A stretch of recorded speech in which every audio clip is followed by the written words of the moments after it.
एक नॉलेज जो मुझे मेरी मम्मी से विरासत में मिली है और शायद मैं मेरी बेटी को विरासत में पास ऑन करूंगी, और वो है साड़ियों से कैसे ड्रेसेस बनाई जाएं।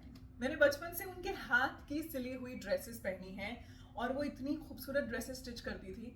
उतनी अच्छी स्टिचिंग तो मुझे नहीं आती है, लेकिन थोड़ी बहुत बेसिक स्टिचिंग मुझे आती है। और क्योंकि मैं एक फैशन डिजाइनर नहीं हूँ, लेकिन मैंने फैशन डिजाइनिंग का कोर्स किया हुआ है, हालांकि मैंने कभी प्रैक्टिस नहीं किया, तो मुझे थोड़ी बहुत डिजाइनिंग वहां से भी आती है।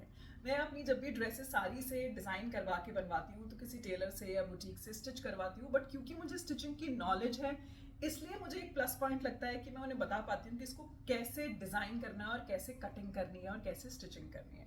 और मेरी एक ड्रेस के एग्जाम्पल से आपको बताती हूँ कि जब आप साड़ी से ड्रेस बना रहे हैं तो कुछ 2-3 चीजों का ध्यान रखिए।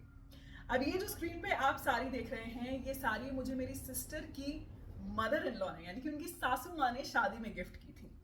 कभी कोई तोहफा बहुत प्यार से आपको गिफ्ट करता है, लेकिन अगर वो आपकी स्टाइल का नहीं होता है या फिर आपकी बॉडी का नहीं होता है तो आप क्या करते हैं, आप उसे प्यार से ही अपनी बॉडी के हिसाब से बना लेते हैं। आई थिंक साड़ी से ड्रेस बनाने की ये वाली जो ड्रेस है मेरी अब तक की सबसे परफेक्ट एक्सपेरिमेंटेशन है और जो सबसे खूबसूरत निकल कर आया है। ये साड़ी थोड़ी सिल्क टाइप में थी, यानी कि इसका जो फैब्रिक था थोड़ा सा खड़ा खड़ा था। तो मैंने सोचा इसकी एक ऐसी ड्रेस बनाई जाए जिसमें कि थोड़ा सा बॉक्सी फिट आए, यानी कि वो जो गाउन जैसा फिट आता है वो फिट आए, और उसके नीचे मुझे कैन कैन पहनने की भी जरूरत ना हो। पहली चीज का ध्यान रखिए कि जब भी आप किसी साड़ी से कोई ड्रेस बनवा रहे हैं तो उसका फैब्रिक का फॉल कैसा आने वाला है वो पहले से सोचिए और उस हिसाब से अपनी ड्रेस डिजाइन कीजिए। दूसरी चीज, इस साड़ी का जो हीरो वर्क था वो था इसका चौड़ा सा बॉर्डर जो आप देख रहे हैं। अब अक्सर हम ये गलती करते हैं कि साड़ी में जो भी वर्क होता है वो पूरा का पूरा इस्तेमाल करने की कोशिश करते हैं।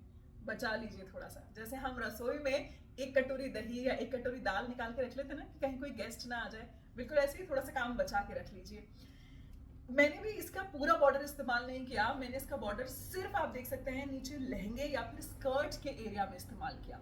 रेस्ट पूरी साड़ी को मैंने एकदम प्लेन रखा है, पूरी ड्रेस को एकदम प्लेन रखा है। अब मैं इसके बचे हुए बॉर्डर से बताती हूँ मैंने क्या किया। ये आप देख रहे हैं पुरानी कुछ फोटोज हैं, ये मेरी और मेरी डॉटर, हम दोनों बचपन में, मतलब मेरी बेटी के बचपन में अक्सर हम ये कोशिश करती थी मैं कि हम सेम सेम ड्रेसेस पहने। तो ये एक वेडिंग के लिए मैंने हम दोनों की एकदम सेम ड्रेस बनवाई। अब मेरी बेटी का ड्रेस तैयार करवाने के लिए मैंने जॉर्जेट का मटेरियल लिया, उसको डाई करवाया और यही सेम बॉर्डर मैंने उस पर भी लगवा दिया। इससे एक ही साड़ी से मैंने 2 ड्रेसेस बनवाई, एक मेरी और मेरी बेटी की।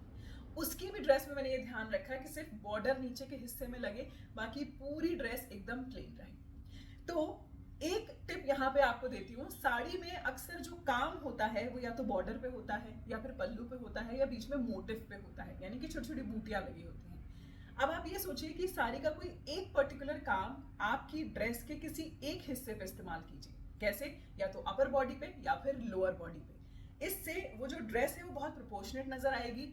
आपके ऊपर आपका कोई सा भी फिगर हो, कैसा भी फिगर हो, वो उस पर बहुत खूबसूरत नजर आएगी। इस चीज का अगर आप ध्यान रखें। इसके अलावा मैं इसकी जो पेयरिंग करती हूँ बहुत मिनिमल ज्वेलरी के साथ करती हूँ, जैसे कि आप ये देख सकते हैं इसके साथ जो मैंने गले में पहना है ये नेकलेस, ये बहुत पहले मैंने जयपुर में बनवाया था अपनी बहन की शादी के दौरान। मैं इसको पहनती हूँ इसके साथ में, और कभी कभी हाथ में कड़े या फिर ब्रेसलेट चेंज कर लेती हूँ, और ज्यादा मैं इसके साथ एक्सपेरिमेंटेशन नहीं करती हूँ। एक और तरीके से मैं स्कर्ट को पहनती हूँ विद दिस शर्ट जो आप फोटोग्राफ में देख रहे हैं। इस गोल्डन शर्ट के साथ भी मैंने इस स्कर्ट को पेयर अप करके पहना है थोड़ा और वेस्टर्न लुक लेने के लिए। सो इस तरीके से आप 3 चीजों का ध्यान रखें। सबसे पहले तो फैब्रिक क्या है साड़ी का, तो उसका फॉल कैसा होना चाहिए। दूसरा, उसका जो वर्क है उसे या तो अपर बॉडी में इस्तेमाल करें या लोअर बॉडी में इस्तेमाल करें या फिर मिड बॉडी में इस्तेमाल करें।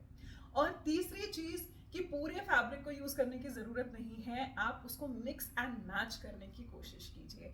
और हाँ, साड़ियों से सिर्फ सूट ही नहीं या फिर लहंगा ही नहीं, बल्कि कुछ वेस्टर्न स्टाइल की ड्रेसेस भी बन सकती हैं। आई होप मेरा ये वीडियो आपके लिए थोड़ा बहुत काम कर रहा होगा।